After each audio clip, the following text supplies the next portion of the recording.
meeting to order. Good morning, everyone. Good morning. You know what I didn't do? What? Work out better. Proposed notes. They're not in the packet. I forgot to bring the notes to review. So sorry, we can't do it. We will do them at the next meeting. I'm sorry. No, it was my fault.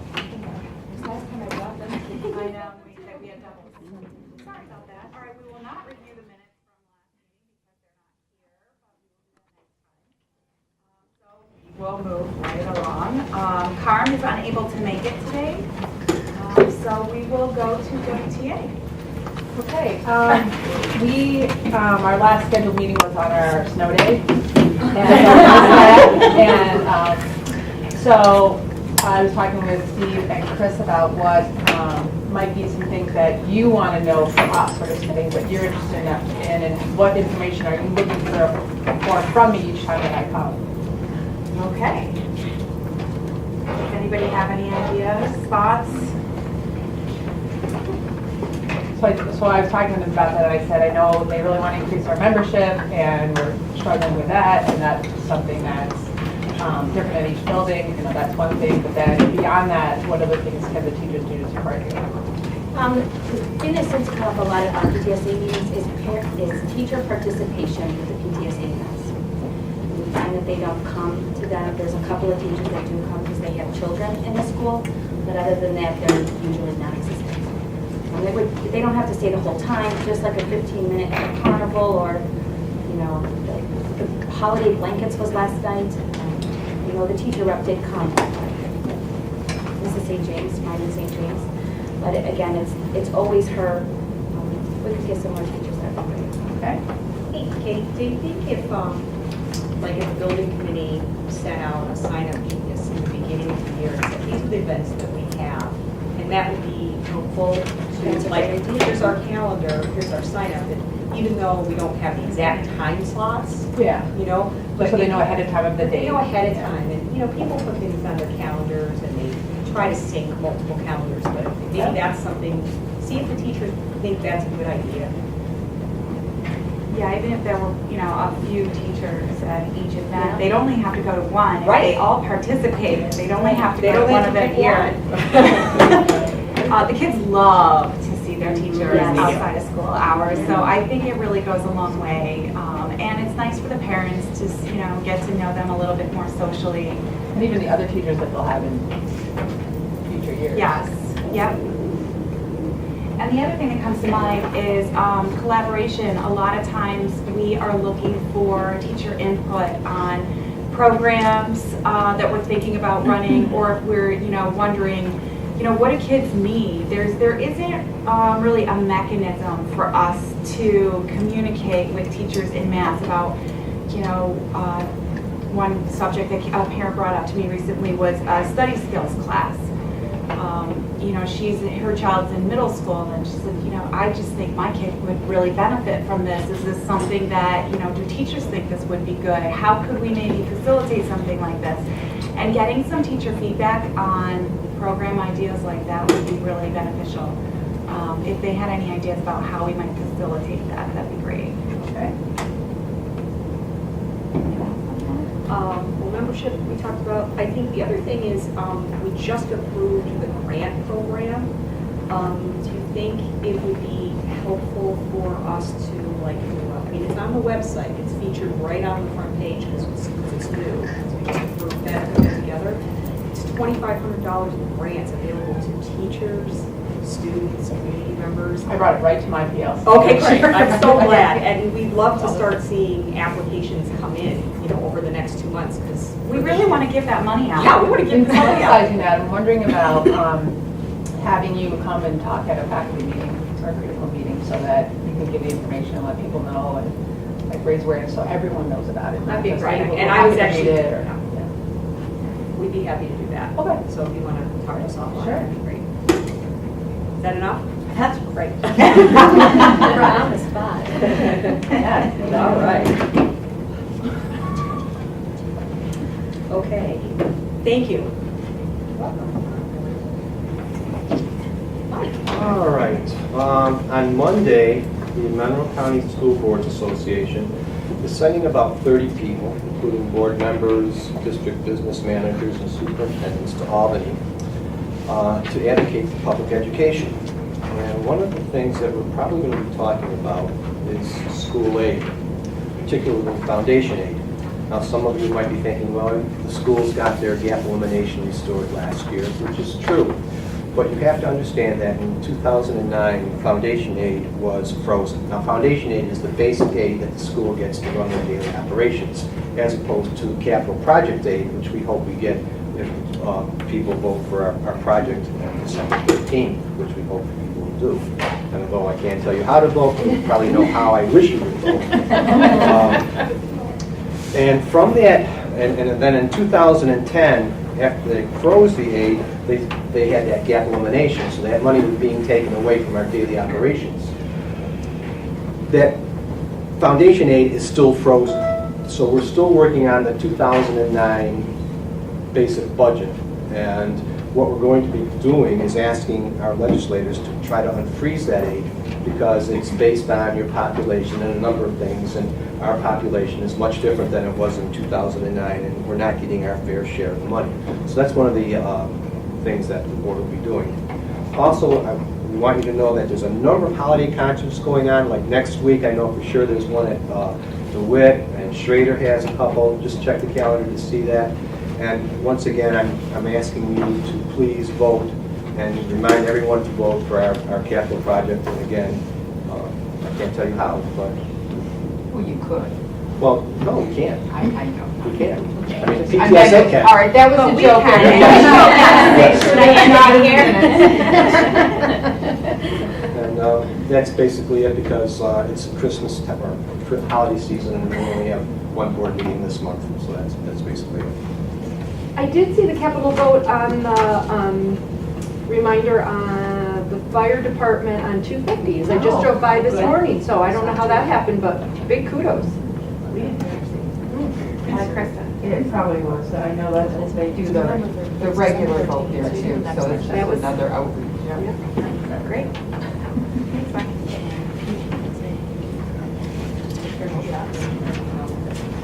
Okay. Treasurer's report is next. And you will see that we have redacted account numbers, but on the third page, it shows, they did write in, the treasurer wrote in for us which schools, which account, and it's talking about volume is the number of transactions. And so our big issue has been that we get dinged for transactions over a certain level, and so we've been losing thousands of dollars really over the last few years on these, and that is why you'll be hearing very shortly from our finance committee about changing banks. So if you move ahead to the actual treasury report, Natalie does an awesome job sort of annotating the different activities from the month. And this is for October. Just remember that we're kind of behind a little bit because our meetings are so early in the month. So most of this that you see here is going to be calendar and membership activity. What else is here? There's a couple of reimbursements going back to last year. Yeah, so it's incoming membership money and it's outgoing. I mean, expenditures not belonging to Central. That is money that is, it kind of passes through us to New York State PTA to pay our dues for memberships. So that's really all that's there in the whole lot.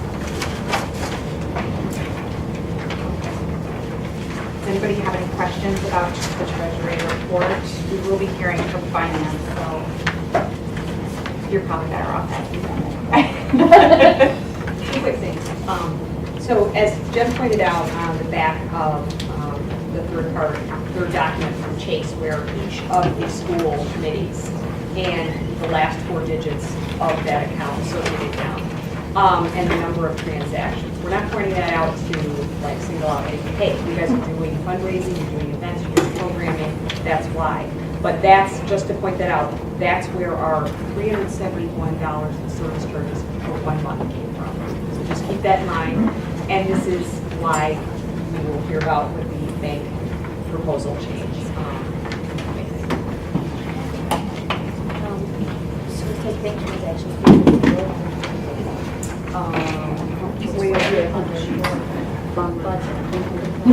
All right, I'm not sure why it's not there. I mean, obviously it's on the statement. This is right here to the report. Yeah, I don't think she got that in there. All right, we'll make sure that that is added in. So she's been paying them. I'm not sure if our table is the first one. I think folks can come back over here when they're here. So we'll find that out, we'll get that out. What line is that? It's under operating expenses, pay transaction fees. The total is now. Right there. So if there's a zero, it really should not be that. Right. Thank you for catching that. The other thing I noticed is the very last line, it's got the date from, it's got the original date, balance on hand from August, and that should be updated every month, I think. Okay.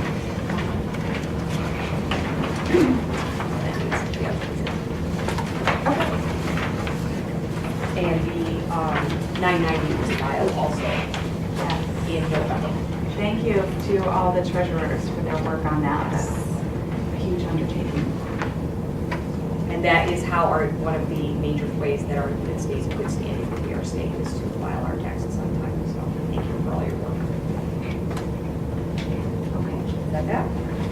Okay, President's report is actually the last page. First bullet is the plan of work.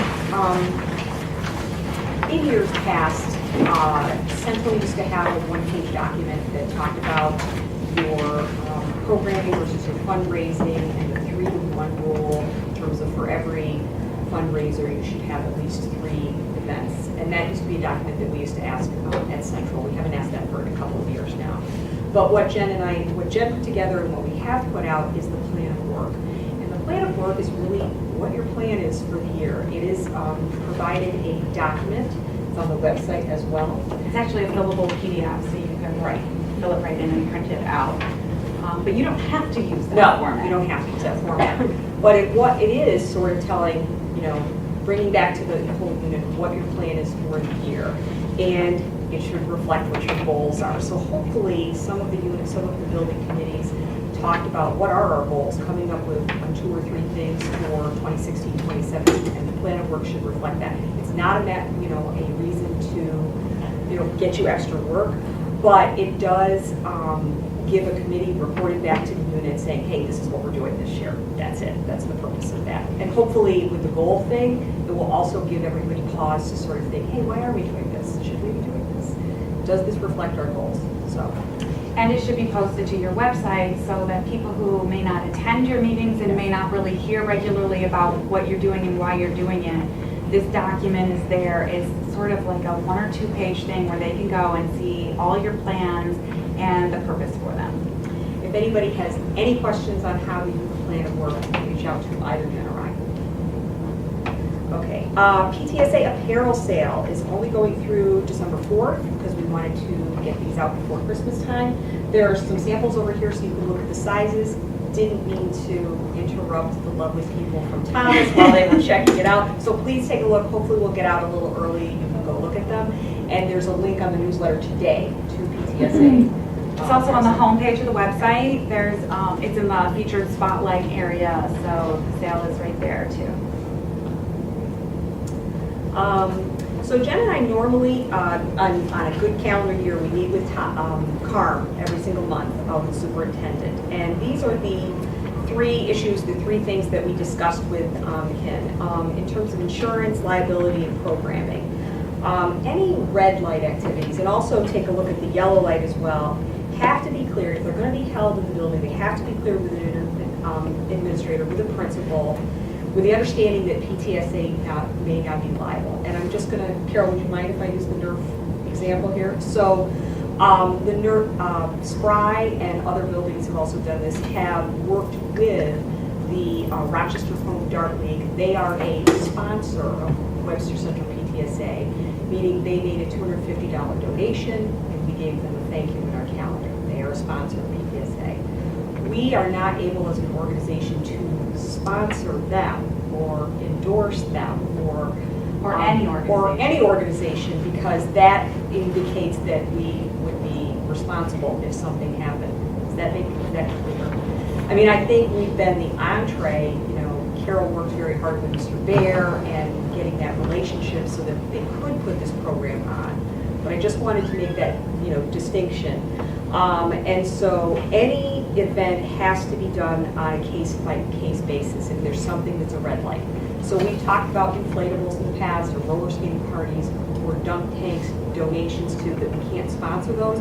If you have any questions on that, and we are actively writing our procedures on this, we will be actually showing it to Carl probably next month, and so we can take a look and say, okay, and give some feedback. But right now, all those activities are on a case-by-case basis. Are there any questions on that?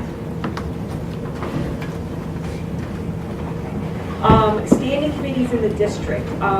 We have our ask of Carm last month when we met with him was to request a web page with all of the district standing committees. If you go to a Webster Board of Education meeting, or if you look on the minutes from the Webster Board of Ed meeting, they do actually have a time in the meeting where they get reports from standing committees. So this would include the Budget Advisory Committee, the Audit Committee, these kinds of things. What we've requested is that there is a web page on the Webster School District site to list all those committees and also the participants, and also how to apply. What's the process for a parent who would like to get involved with one of these committees? That is our ask to Carm, so we'll continue to work on that. And also we asked for PTSA inclusion so that we can share the committee process with the committee. If there's with the community, if there is a person from PTSA who is on one of those committees, then they can report back and we can get that information out more routinely to the community. And then lastly, we voted to support the capital project, which the vote is on the 13th.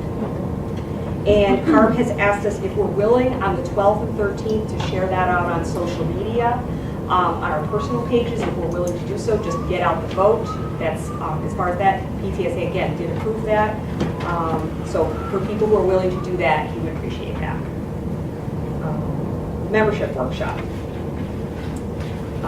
will be on at our January 4th evening meeting. That's a 6:30 meeting.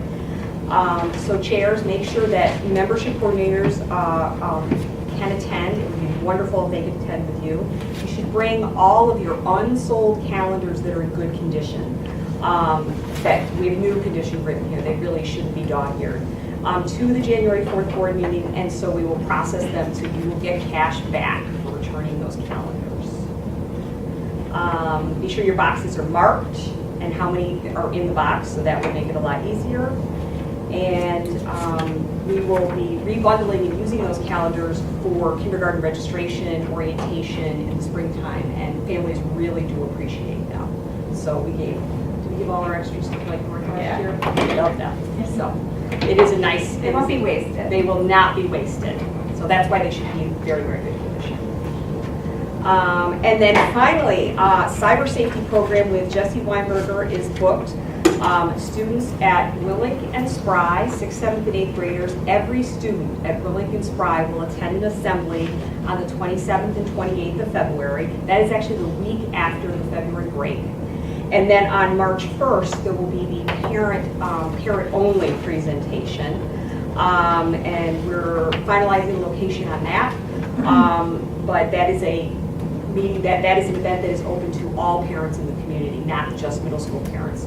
Although we will strongly include them. And this was a project that has been collaborated on and funded by both middle schools, both building PTSA committees in Spry and Willink, and Central PTSA. So we're very excited. And as far as I will be working with Jessie regarding the invoices, because we'll have a number of sources of ways she's getting paid. Go ahead, Kate. No, you said there's the 27th and 28th. Is that to get all the students in, or do they attend a two-day? I think what we're going to do, there'll be Spry one day, Willink the next. There'll be 6 assemblies at each, and so they'll do half of each grade. So half the 6th grade, half the 7th grade. So she'll be going, let's say, 45 to 50 minutes, 6 times at Spry, and then the next day 6 times. But at each Willink. child only one Yeah, session. only one session, right. And if anybody wants any information on that, please give me, email me, call me. Her website is Overnight Geek. She is amazing.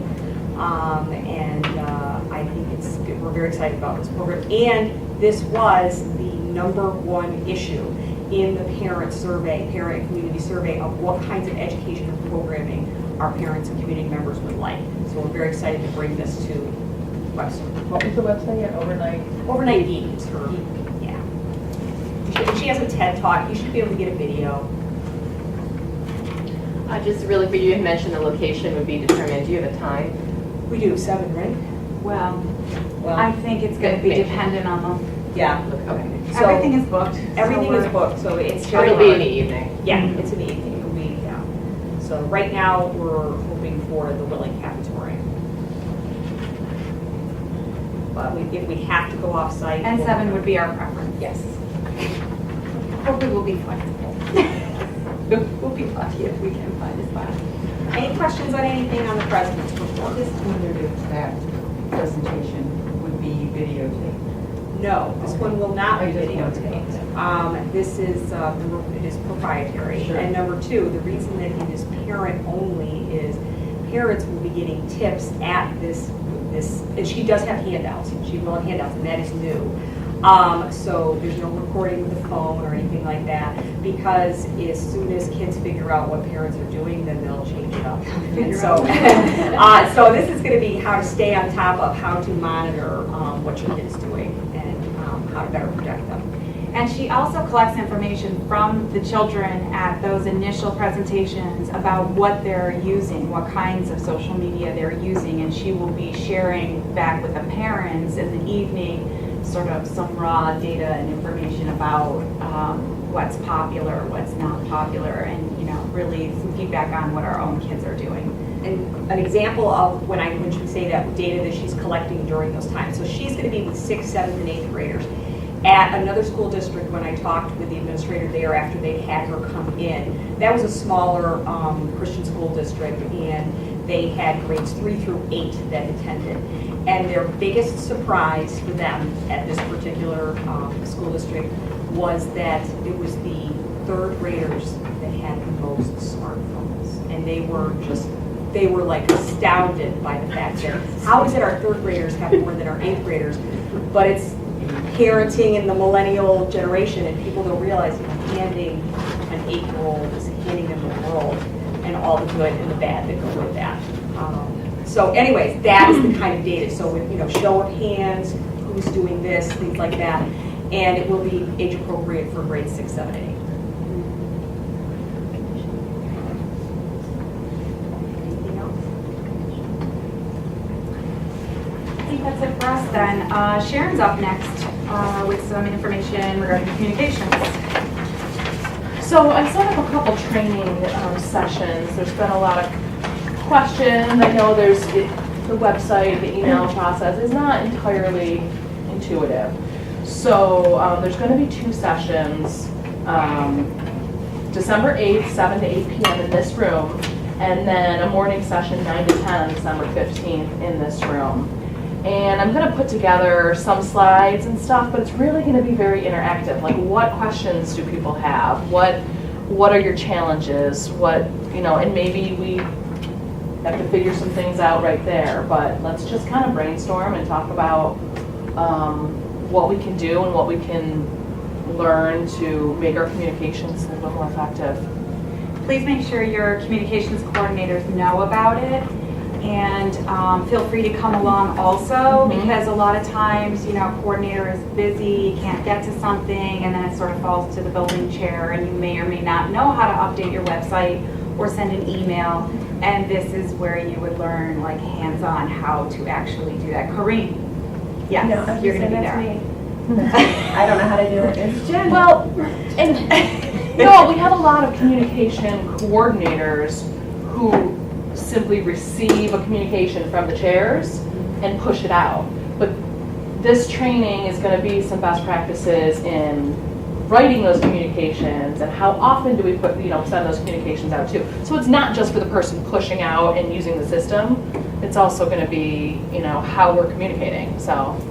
And and how to embed a link, and how to use images, how to make your image be a link, stuff that's just, you know, even if you know the very, very basics, just the next step. It's gonna take way more than an hour. I hope your night is clear. Well, I was just gonna say, I appreciate that, because I just came on to the Do It PTSA, and I was just given, here you go, here's your access to the website, here's your access to the Facebook, and I haven't really done anything, because I didn't know what best practice was, and I didn't want to, so that's great. Yeah, what is your name? Lacey. Lacey, okay. Yeah. Yeah, let me know if you have any questions before then, but No, that's otherwise, fine. hopefully one of those sessions will be there. Thank you. Yeah, you're welcome. And on a note, we just did Muffins with Mom, and we actually did an RSVP, which worked out wonderfully. We could give them further directions. We now have emails to parents that maybe we didn't before. So as crazy as that sounds, and it wasn't that much work, I got them to come to my email. I just started a new folder, and then when I replied to them, I just copy and pasted. It really didn't take that long. So I guess on a general note, I recommend an RSVP. Yeah, and freshen up your email lists. If I could just add to that, if none of the chairs have communications people, please get one, because we just got one this year, and it's great, because I can just say, I need this information to go out to these 4 places, pass it on, and she takes care of it. And it's very time consuming to hit the newsletter, Facebook, email blasts, you know, all that stuff. Bridget used to do it all. It is, it's a ton of work, and it makes a lot of sense to have a communications coordinator. So, and actually, if you can have more than one, that would be fantastic. Have somebody do your newsletter, have somebody do your website, have somebody do your email blast. You know, it's ideally that would be fantastic. Yeah, I know you want that. I know. We're working towards Yeah. that. For us, the person that did last year wasn't really able to go online during the day, and I work for a marketing firm, so I'm there all day. Yeah, So yeah. someone can send it to me and I can get it up in a minute. So I think that's going to be a helpful transition. Yeah. Good. You work for a marketing firm? Yeah. Sorry,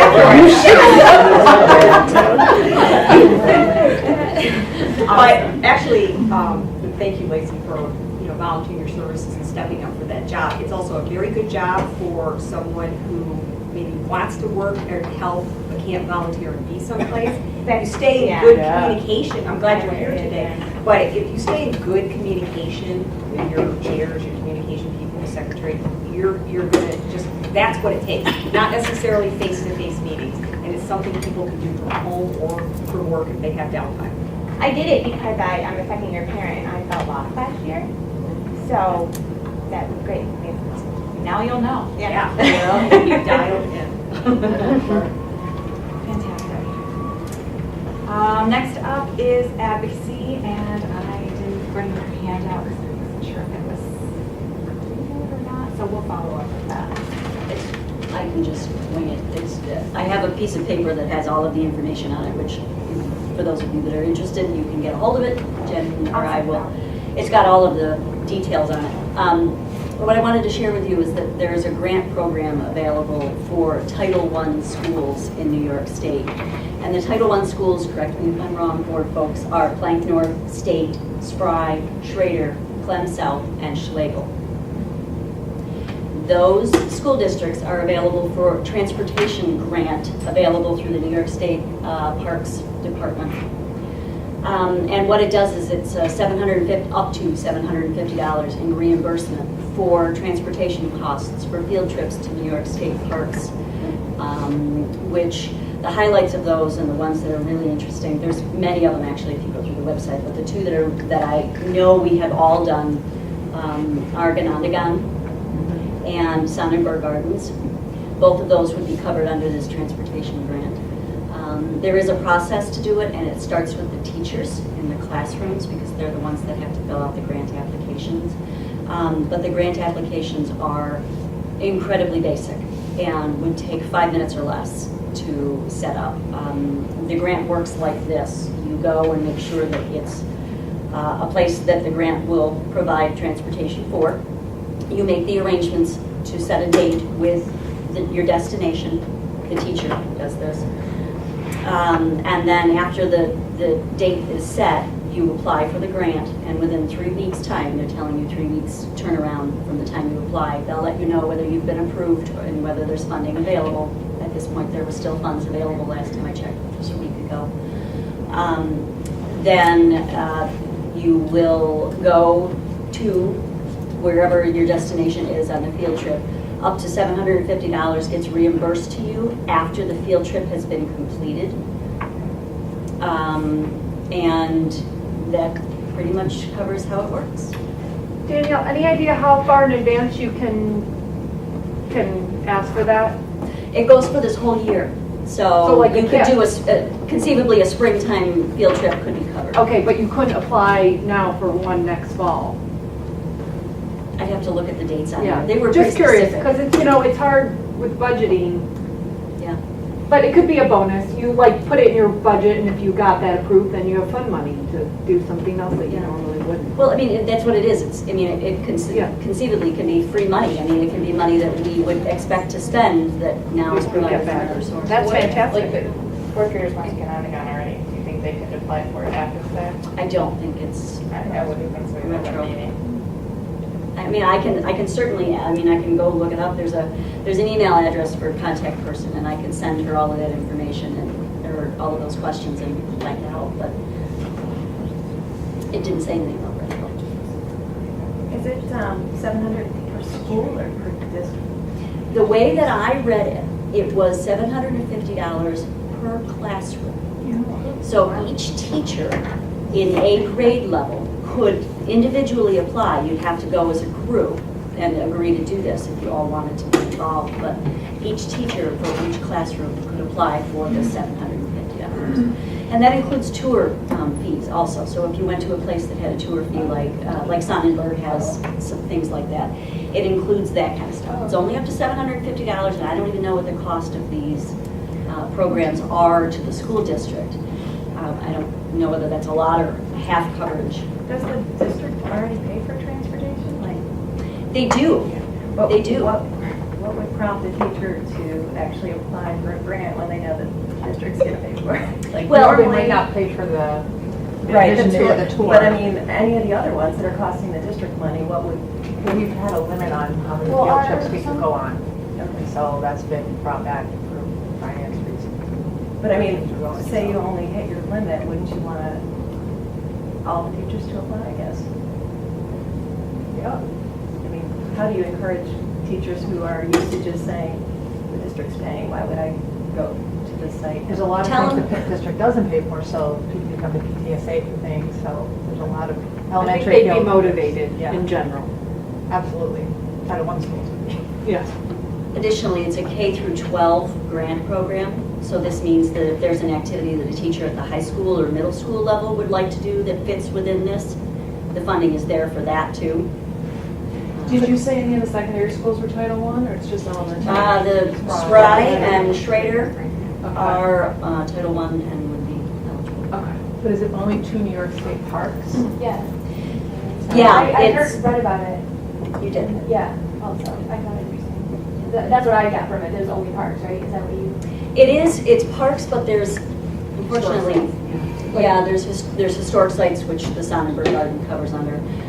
There's ecology opportunities. Unfortunately, we don't have anything that's close enough to us that was on that list to be useful. But Is it like Women's Rights National Park? Is that a national park? Or there's one in Buffalo. like historical sites like Cooperstown or that kind of? Does it have to be? Wow, you're taking us on some good field trips. Yeah. No, that's great. That's the idea, right? So they have There's this? a map. They- Is there a map? There, On the if you website? go to the New York State Parks website, and if you click, I believe there's a grants tab at the top, it will give you the grant information, and if you follow all of that through, it actually gives you a lot of the detailed information about how to apply and what is eligible. We can put that on our website too, right? We can Sure. link to it. And there's a map or a list of parks. There is a map and a list of parks that are eligible for the field trip.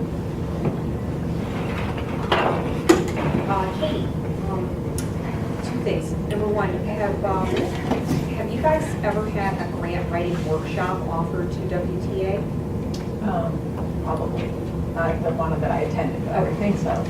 But I mean, do you think that would be something that would Yeah. interest for of interest to some teachers? Yes, because I think that there's definitely some interest in it, but not knowledge on how to do it. And I think there's used to be certain people that used to do it, and then they moved on, and we don't have them with us anymore. I mean, it's an absolute skill. It's actually a marketable skill to learn how to do grants, and this is a nice opportunity here. So that might be something else to take back. Okay. It would benefit. And it would benefit PTSA as We had a well. bunch of people interested. Right. Grant request. I mean, I've only written one, and I'd be interested in learning how to do it better. Right, we could, that's something we could work on together. We could offer a grant writing workshop and just build our skills on that. I have a friend that does that. We're so glad you came today. I actually randomly took the day off to volunteer at the holiday shop, and then I saw the thing about the treasurer, and I'm also the new treasurer, so Tracy and I switched, so I can come here. So, All right. Yeah, look, we can talk about Yeah. Straightening up. She's getting better and better. He did meet with Dorothy. She wants to go over your resume. Okay. Okay. Thank you, Danielle. Moving on to unfinished business, just a couple of quick updates. So we have taken our new logos and asked the website company to create new templates for you, so you will have your own email template that says Webster PTSA and your school on it. They're working with the DeWitt one just as they needed to start someplace. And it's almost done, and then, so they will then create them all, put them in the system, make it so that only your school has access to your school's email template. And then the only piece left for us to do, Sharon and I will probably get there with this, is modify the footer, which is the piece that we control, to send people specifically to your website. So like right now, there's a little F at the bottom for Facebook. There's a couple of little icons at the bottom, and they drive everybody to a central location because it's one central template. So once you have your own, those things, those footer icons will direct people back to like your Facebook page, your website. So it'll be a little more specific. So just be aware that that's happening. It should be ready within a week or so if everything continues to move along the way it has been. So if you see something in there though, and you haven't heard us say, yes, they're ready, then they're not ready. And they could do something funky and weird before they're ready. So just wait for an email that says, go ahead and use them, and then they'll be good to go. And then we also met with Brian Lehman and Shelley Kuhn about Starbridge's Building Bridges Disability Awareness Program that Jamie Nogin talked about in our last meeting. And they were really excited about it, very supportive. Very supportive. So I believe, was it today, I almost want to say? Yeah. I think Brian said he was meeting with the principals today and would talk to them about a time when we could come in and present to them what the program would be and see if we can get it on the calendar to happen this year or next year. But kind of see what the interest is, see if they're all interested or a few or one, whatever, and we'll see if we can just move it forward at whatever pace they're comfortable with. So what that would look like would be Jamie, Nolene, head of SEPTA, and possibly someone from Starbridge going in front of the elementary cabinet and talking to them for 5 or 10 minutes. The elementary cabinet being Brian and all of the elementary principals. But again, they were very supportive. And I think at the very least we would get a pilot, but you never know what we might get as far as school participation before the end of this year. So we're hoping for this year. And the timing is not ridiculous. So. Yeah, so that was encouraging. And just one more thing on SEPTA, since I don't see it on here, but in today's newsletter that went out is a call from SEPTA. And we just had this wonderful brainchild, an epiphany about SEPTA, and that is that all the parents that are in SEPTA have a lot of really busy, complicated lives. And the fact that they have some children who have very, very high needs and really takes a lot of their time. And so